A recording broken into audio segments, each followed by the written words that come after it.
Hey guys, welcome back to another episode of Geek Centurions. We're here to talk about Miss Marvel and Kenobi. It's me, your boy Eli. It's me, Joe. How we doing? Doing pretty good, I guess. I don't know. I like how you answered your own question. Yeah, yeah. We're You didn't even wait for me to respond to you. Nah. 'Cause Let's keep it in. I like that. I'm a little tired, so that's Yeah. good. All But right. anyways, yeah. So we're gonna talk about Kenobi first. We are one episode away from the ending. Quick rundown. Yeah, pretty much everything that was set up in the last episode starts to happen, i.e., they track them down. Vader's like, we don't need to harm them enough, we just need to hurt him, which is, they do a bit of a tactical attack on the little hideout. Obi-Wan tries to reason with Reva, and he's like, he discovers the mystery, the big twist that I think most people kind of figured already, that she was a youngling, and the only reason that she knew it was that Darth Vader's Anakin is because she was there. She saw him kill her friends, which is kind of like she explains. I had to play dead, and it's like Jesus Christ. You got it when you think about it. That's pretty fucked. And her whole coming through the ranks of the Inquisitors has been kind of her big revenge plan. And Obi-Wan's trying to reason like, we can take them together, and it's like, no, I'll do it myself, Obi-Wan. I'll kill you all. So they breach through. Obi-Wan and like the rest of the not rebels, but the people helping out all these evacuees try to hold them back. Tala is the name of the Imperial officer. She sacrifices herself to at least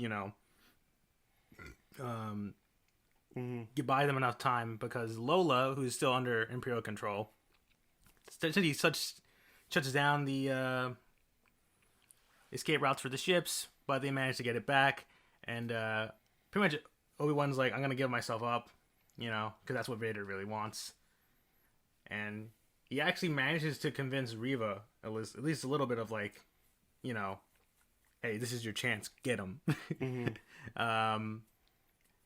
So they managed to escape because Vader obviously is like, I want to do this myself. Yeah. No, he's a vindictive man. Yep. And Obi-Wan gets away. Reva tries to take Vader one-on-one, but obviously we know not a No. You're going up against Vader, who's like Prime Vader, by the way. Prime Vader, and like no matter what she does.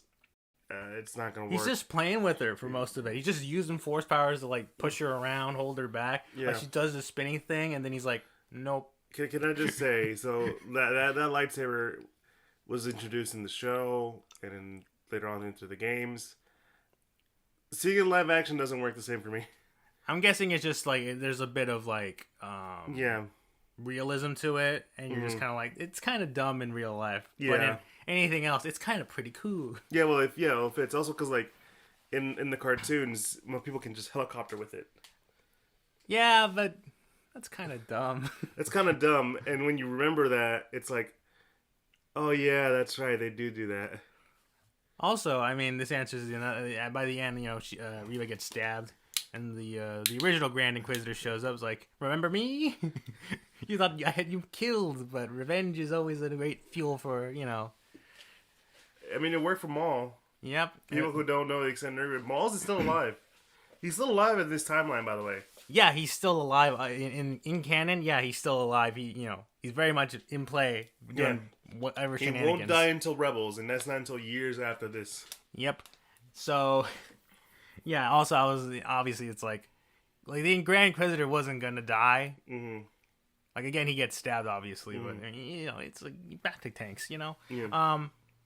But they leave her to die there. But I forget his name, but Camille's character. Yeah, Camille Monjai's character shows up again, and he's like, "Yeah, I kind of got in some trouble after facing off with that lady, so I'm here now, but I have a cause worth fighting for now." Mm-hmm. He drops a little more of like, I needed to get her. I need a way out. Mm-hmm. Obi-Wan gave him like the little transmitter that was linked to Bail Organa, and he accidentally drops it, and Reva finds it, and it plays not the whole message, but like, hey, listen, Obi-Wan, if you don't respond, I'm gonna go Tatooine, help, Owen out. And our ending shot is a sleeping Luke. Yeah. Which, I don't know what that means, though. I don't know what that means either. It leaves you in a really good spot to know what's going to happen next. Because even Obi-Wan has that sense of the Force, like, oh, something's wrong. Yeah, and I will admit, we do get to see Hayden Christensen in these flashbacks. Which is nice. And it's like, like, episode 2, Anakin Skywalker, who's still a little... like rash and annoying. Yeah. And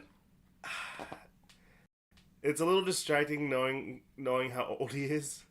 Yeah, I'm surprised they didn't actually try to use the de-aging tech they use in a lot of fucking movies nowadays, especially the stuff in Marvel and I think in other Star Wars movies. Yeah. They didn't use that on because obviously Ewan McGregor, you can still pass him off as being Obi-Wan. But Hayden Christensen was like definitely in his like early 20s, for that role, and obviously he's like in his 40s now, and you can kind of tell. No, there's the wrinkles in the face. Yeah, there's wrinkles in his face and stuff. And remember, I said young, like pre episode 2, where he still has the Padawan like yeah, the Padawan little hair thing. And whatever, yeah. Which, can I just say, as a kid, when we were watching episode 1 and 2, I didn't for a second I thought that was just, Obi-Wan. Like, Anakin was Obi-Wan. Because, like, I was like, well, they have the same hairstyle. And then you realize, oh, it's just a Padawan thing. Yeah, no, I immediately knew after, like, they were talking to each other. It's like, oh, yes, Anakin. I'm like, wait, I thought that was Obi-Wan. Because I didn't realize, like, that's, like, the hair of the Padawan. Yeah. For humans, I guess. Yeah. Because none of the other aliens have that. Well, because they don't have hair. Fair enough. But yeah, that's where Obi-Wan ends. I think the main takeaway is that it gives Reva a bit of a, like, we know what her story was going to be. I feel like if you didn't know, I feel like you kind of like got lost in the sauce about her character, I guess. And for me, I think it seems like she might be able to survive, but it definitely, like, I feel like most people were thinking, oh yeah, no, she's gonna get vadered. She does kind of. Yeah, she just the fate of her is still left unknown. Yeah, especially since we have one last episode, and how is that gonna wrap up?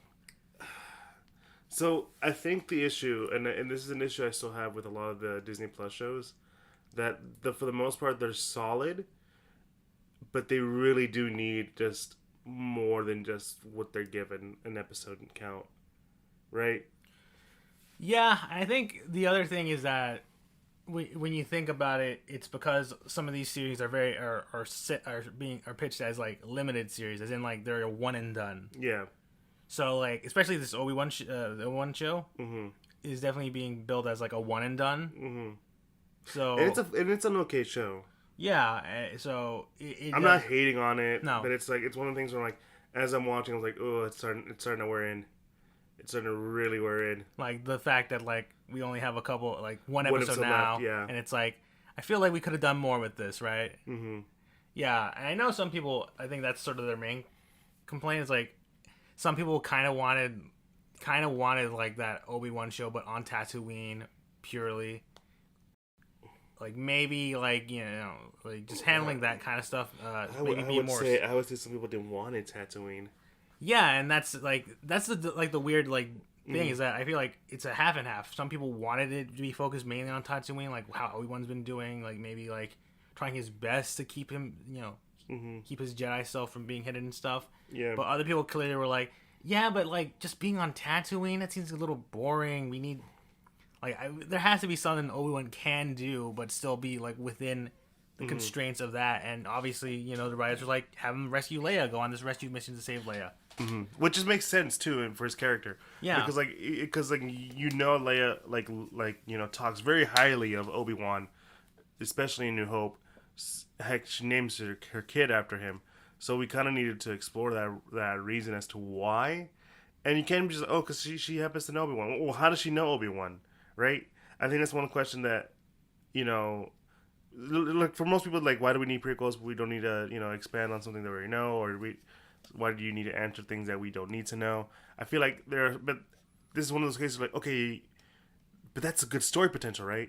Yeah, I think that's sort of the answer to those questions. Like, why do we need like a thing to explain that? It's like, well, there could be a good story there. Yeah, Obviously, it doesn't work all the time because I feel like the Han Solo movie is like very eh.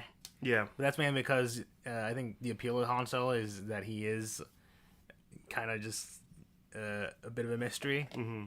So also just like you just there's nothing much for him to know, right? yeah, he's just a smuggler guy. Yeah, I mean, and now if you made it a movie into the reason why he became a smuggler, or you know, like the tragedies of becoming a smuggler, I mean, I'd be down to watch that. But aside from that, like, yeah, no, it's for this show, I feel like it needed more time, and that's gonna be my thing with a lot. If you've been listening to a lot of these episodes involving any of these Disney Plus shows, that's been my thing. Mm-hmm. We need a lot of time. And now I don't think you need it kind of like what Stranger Things is right now, because you haven't watched Stranger Things, but I think I told you this about season 4. Almost every episode is like at least over an hour, and the last 2 episodes, which aren't even released yet, are going to be full-length movies long. That seems a bit excessive. Yeah. Yeah. And like, it hits you. There are times where I'm like, wait, I'm still in the 2nd episode? So much has happened. So many characters have died. What? How? Yeah, I mean, that's the thing. I mean, at the end of the day, I think you are right that Disney kind of needs to, like, I guess, structure. If they're gonna do like a limited series, they gotta very like structure it well. Because at this point, like, it does seem like this does feel like a bit of a more of an expanded movie. Because I mean, that was the original pitch. It was gonna be an Obi-Wan movie. But then they turned it into a Disney Plus show. So it probably feels like they just took that original movie script and then they just expanded it just enough to get like an 8 or 9, right? This isn't the dude 6. 6. I'm sorry. Yeah, 6 episode series, each totaling at least like 40 minutes long.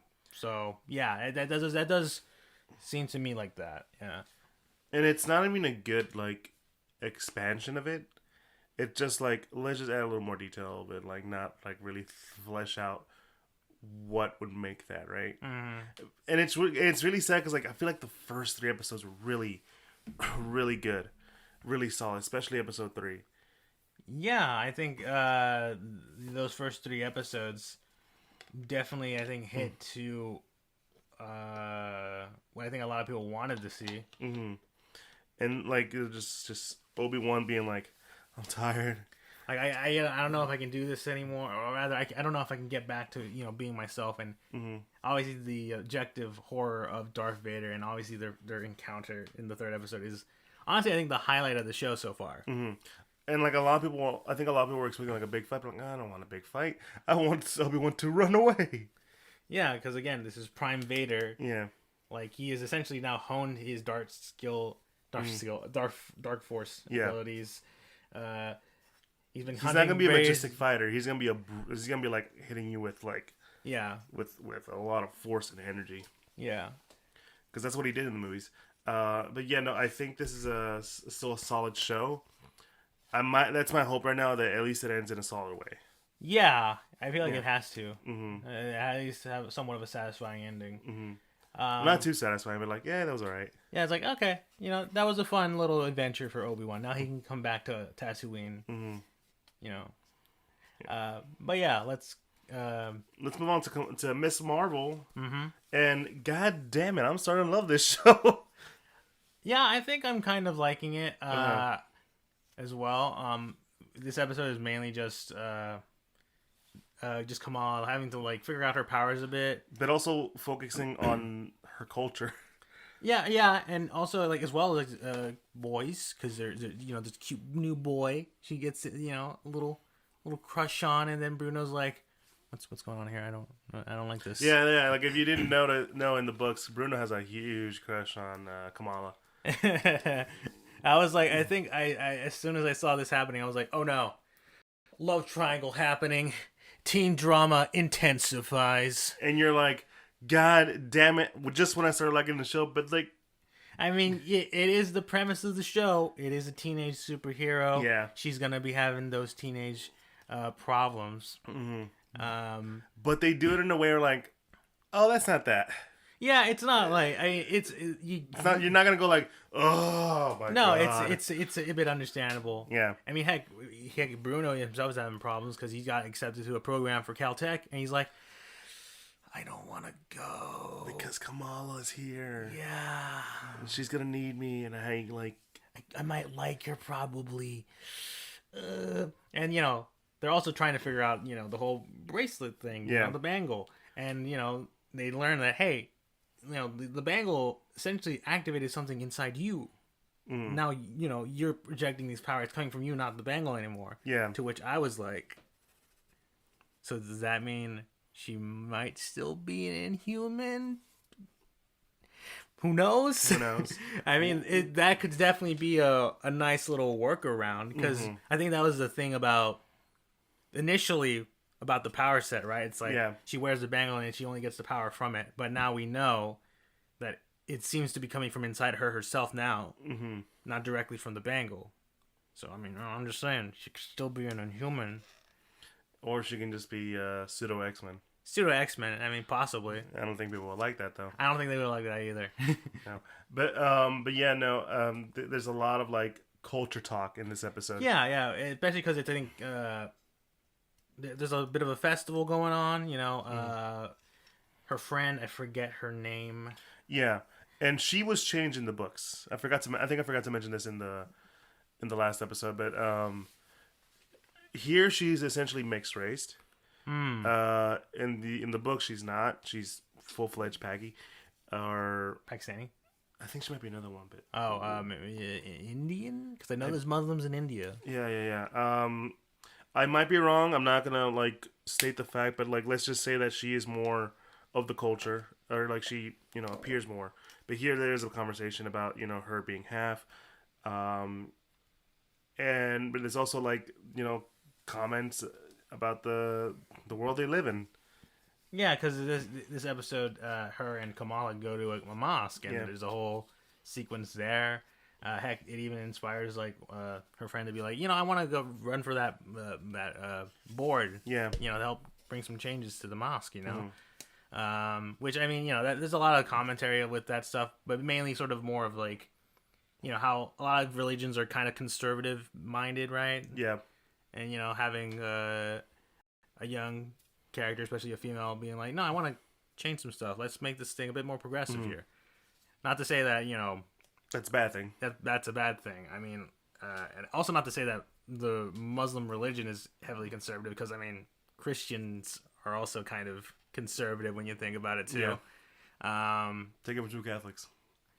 Yeah. There's a lot of policies that tend to happen in religious stuff, but there's that. I mean, but we also get a bit of a side plot. Because, I mean, Zoe, she holds a party. Yeah. And, it gets busted because there's alcohol, obviously. Oh, and I'm glad we didn't waste too much time on that. Yeah, because it was just a nice bit of a joke where it's like, is there alcohol in this? Like, no, it's just orange juice. And it's like, and there's some vodka in there, too. It's like, oh, what the hell, man? Yeah. It's like, we're still in high school. You get busted. And they do get busted. Because there's the cops come in. And she's like... And especially Zoe's like, oh man, my parents are going to kill me. Yeah. Even the popular kids can't get away with alcohol. Remember that. Alcohol ruins parties, guys. Unless you're in college, in which case, it amplifies parties. No, yeah. Because then you're used to it. Yeah. But no, that does lead to a bit of a sequence of... that was at the end of the last episode. The Department of Damage Control, those guys. Yeah. If you don't... Like, they're mainly sort of in the beginning of Spider-Man, the last Spider-Man movie. Yeah, No Way Home. And the same actors there, too. Yeah. And, they're pretty much following up on Zoe. He's like, hey, so you encountered some superhero, right? Yeah, or whatever? Like, some powered individual? Yeah. Yeah, like, they definitely tried to hurt you, right? It's like, no. She saved my life. What are you talking about? It's like, oh, maybe she's your bestie? Your sister, maybe? Because, they're like, we want to find this... Yeah. superpowered individual because they might be a threat. Who knows? And his partner is straight up being like, "Oh, so was she like a Latina? Oh, I'm sorry, Latinx. Was she like? I'm sorry, that's supposed to say now, right? Is she like? Does she have an accent? Yeah, like she Middle Eastern, South Asian, maybe. And I'm just like maybe because we are both minorities and we hear that kind of conversation. Yeah. We're just like, oh, fuck you. Yeah, it was. Fuck you to like the 10th degree. It was definitely a little weird, especially because the guy. Well, it's not like it's not happened in this world, because remember the whole like Isaiah Bradley stuff in Winter Soldier. Yeah, and obviously that whole that one scene in Falcon and Winter Soldier, obviously where they get accosted by cops. It's not. They really like are more like towards Falcon himself. Yeah, and it's like, don't you know who this guy is? Oh, I'm sorry, Mr. Falcon, I didn't see. I didn't see you without your costume. Yeah, it's like, and then the conversation with Isaiah Bradley towards the end of the show. But yeah, no, it's not like it's not unheard of. It's not impossible. But it's even weird. It's even weird when even the guy who played the same character in No Way Home was also like, hey, remember, we're already keeping tabs on these people. Yeah, it's like, hey, listen, the FBI already has tabs. Like, I need you to search every like community center or stuff like that, like mosques. And he's like, hey, listen, all right, just keep it like low, all right? The FBI has already got tabs on some of these guys, all right? So just don't cause a commotion, all right? Yeah, like don't make this more than it needs to be. Yeah, and we get the end of the episode. This kid, tries to make a selfie, gets in trouble, and then Kamala is like, I can save him, and she manages to do it a little bit, but she has been getting these visions from the bracelet of like this woman. Yeah, who may or may not be related to her. And when you watch the show, there's going to be some context in there. Mm-hmm. And from what I've also learned, context of actual real world events that are very like important to that whole region of the world. Yeah. I remember hearing. I took a class about Bollywood once, and to say that event definitely impacted that culture is a bit of an understatement. But there is a lot of stuff involving that. And we do get to learn that the cute boy, she saves the kid. Kind of. He ain't dead. He ain't dead, but he ain't unharmed. But point is, medical bills will have to be paid. Yes. Point is, the Department of Damage Control shows up and it's like, get her. And she manages to get away thanks to the help of her cute new boyfriend, not really, Kamir or whatever. Yeah, new male friend. New male friend. Very attractive male friend. Yeah, and it turns out he might have some importance to this because his mother is in the back of this car and is like, Kamala, I've been waiting to meet you. And it's like, uh-oh. No, well, I like that joke where like, I'm meaning to introduce you to my mom. It's like, because she wants me. Yeah, it's like, uh-oh. Yeah, so now, granted, like I said before, I haven't read up much on the Miss Marvel comics, but she is sort of like one of the new hotter characters. And one of the things about her was that she was very, like, written for the culture and like to just to give the idea like, hey, we're people just like you. Yeah. And you see that in colors in this episode, which is why I think I'm very impressed with this show so far in so many ways. And like to have the fact that moment where let's talk about, or at least acknowledge these events that were like very traumatic for these people from the past, these people and all their stuff. It's like, we're not gonna ignore that. That was a thing, especially if you're coming from that, from that country. Yeah, I will say that if a main goal of Kamala Khan's character in the comics is to just represent the Pakistani Muslim culture, Mm-hmm. then I think the show is definitely rising to that expectations. Mm-hmm. I think especially in this episode. Because like I said, there was a lot of conversations, and we didn't even touch on all of them. No, I mean, yeah, there's still quite some stuff. I mean, obviously, and obviously they don't make it like too like specific to that culture. Like they make it understandable for like obviously people, because obviously people Like if you don't know anything about that, and you hear this, and if you're interested in it, and you look it up, or like you happen to be taught about it in school, which might not happen. Let's face it. Mm-hmm. Then you're like, oh wait, that was a real thing in that Marvel show. Yeah, that was a real thing.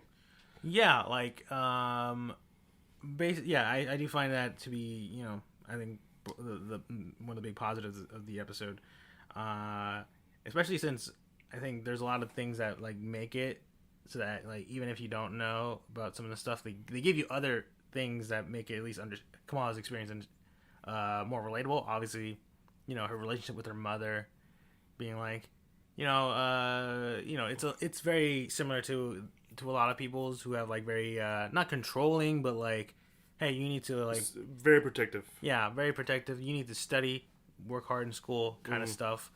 Don't go out to parties. Yeah, that kind of thing, and that's pretty relatable to like probably any person, no matter their background or ethnicity or whatever. Like, and I think that's I think a good mark of the show as well, is like, yes, they have these moments of showing off just Kamala's background and her culture and all that stuff, but it doesn't mean like, oh, like you have to be of that culture to understand it. No, they give you enough stuff to be like, okay, I get where Kamala's coming from, and this stuff is just extra layers of like, oh, okay. Yeah, that makes it different. Which also makes sense because, like, recently Disney has been doing that well with mostly in their animated films, with cultures like Encanto and Red Panda. What was it called? Red Panda. I believe it's Turning Red. Turning Red. Yeah. I mean, I like that movie too, and I totally forgot the title. I haven't seen it. I've only heard it's fine. I think I remember hearing one bad take. Which, I mean, I'll tell you about it later. I think I know what you're talking about, but yeah, it's a very funny take. It's also very stupid. Very stupid and funny take. Yeah. But Disney, I think, has learned, I think, a lot from like previous ventures into like trying to portray different cultures in their media and stuff like that. Yeah. They seem a bit more respectful of that stuff, I mean, we've come a long way probably from them trying to trademark Day of the Dead, Remember that? When they did try to do that for Coco? Oh, fuck, they did. That was weird. That was fucking weird. They're like, oh shit, we can't just trademark everything we want? Huh. Well, you can't trademark a cultural thing, dude. Says who? I'm Mickey Mouse, goddammit. I own everything now. Oh! Bitch, I own it. Yeah, you can't listen, Mickey. Yeah. Mickey, please no. Like, just that scene from South Park. Yeah, it's like, I will destroy you all. Beats the shit out of the Jonas Brothers. Yeah, like. I mean, to be fair though, isn't that what we all think Disney's like though? Maybe the heads. Maybe the heads, yeah. But yeah, no, this episode was solid. I mean, as much as I joke about like not liking the teen drama stuff, it's not. Oh yeah, no, that's why I'm saying like, oh, thank God you don't last too long on this, because you know if this has been any other teen drama show, the whole episode would have been in that fucking party. Yeah, any other like, teen drama show would be just on that party and like being like, like, oh, we don't fit in, blah blah blah blah. Oh, cute boy, and then Zoe's trying to come in and like flirt with him. Doesn't happen at all. No, doesn't happen at all. No, she just invites him and was like, oh, hey, you're new. How about you want to come to my party? Yeah, and the fact that they even like... She's not even hitting on him. Yeah, even the fact that Kamala and her friends can show up and no one's like, hey, losers, get out of here. Like, that's just like kind of refreshing. Yes.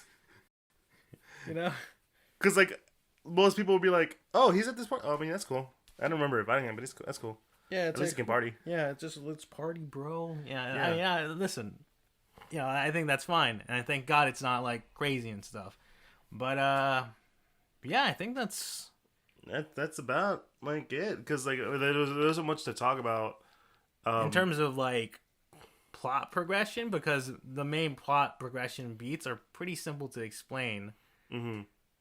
And I really the only thing worth note of like trying to discuss further in terms of like what could this mean is Kamala's like powers being like again like not from the bracelet anymore. It's activated something within her.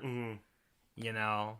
Yeah, because the big conversation was like, oh, the bracelet are the power source. I'm like, oh wait, but no. I guess we were wrong. Yeah, and that was like one of the big things about the Miss Marvel show going into it is like obviously they're changing her power set from the comics, but will they change like the origin of it as well? Because obviously she's a human in the comics. Here she looks like she was getting her powers from the bracelet, but it does seem like it's more like the bracelet is the activator, right? And obviously there's probably more backstory into it, especially with this new character lady at the end who's like, I've been waiting to meet you, Kamala, and it's like she's probably gonna explain some of this. She might be a villain. Who knows? Probably. From the way that was shot, she's most likely a villain. Yep, definitely. But yeah. But now also that, like, just the conversation of culture. Yeah, I think that's the more I guess meat of the episode is that like, hey, we're exploring more of Kamala Khan's culture, how she feels about some of the stuff, how her friend differs from her in some of those aspects, you know. How there's one friend who's doesn't share it but is invited. Yeah. And like one friend who like has different who is from the same culture but has different experiences. Yeah. Which is like really cool to see. And it's kind of like great that they're doing this. Like, look, I was glad to see America Chavez, someone who speaks my language, on the movie, but like America Chavez has never been that much of a representative, right? Well, she's representative of things, but like she's never been like baked into that culture, right? Yeah, like even you who've seen the movie, it was like, yeah, she's Mexican, but like nothing about it like spoke to you as not like this show, right? Yeah, like this show clearly speaks to nothing against America Chavez. No, nothing against her. I like her as a character well enough. But yeah, this show definitely is hearkening and speaking to the Muslim American community, which is fantastic. That's something to look forward to. Yeah. Anyways, I think that's the end of the episode. Guys, if you enjoyed it, be sure to follow us on all social medias, Instagram, Facebook, and Twitter, at the Geek Centurions. We are most active on Instagram, where you find a link tree to all the podcast sites we're officially part of, like Apple Podcasts, Google Podcasts, Spotify, Pandora. And if you like, a link to the YouTube, where you can find, the video version of this for all you audio listeners out there. You can put a face to the voice. Be sure to like, comment, subscribe on that side of the internet. And we do have a Patreon where you can support us in any form of way at the Geek Centurions. And yeah, that's about it. Miss Marvel and Obi-Wan. Yeah. Next week, Obi-Wan finale. Where's that gonna go? Man, we'll keep on going with Miss Marvel. Yeah, that'll be an interesting pickup. We might take a break from it, but we'll see. Yeah. Anyways, it's been your boy Eli. It's been me, Joe. You guys have a good one. Peace.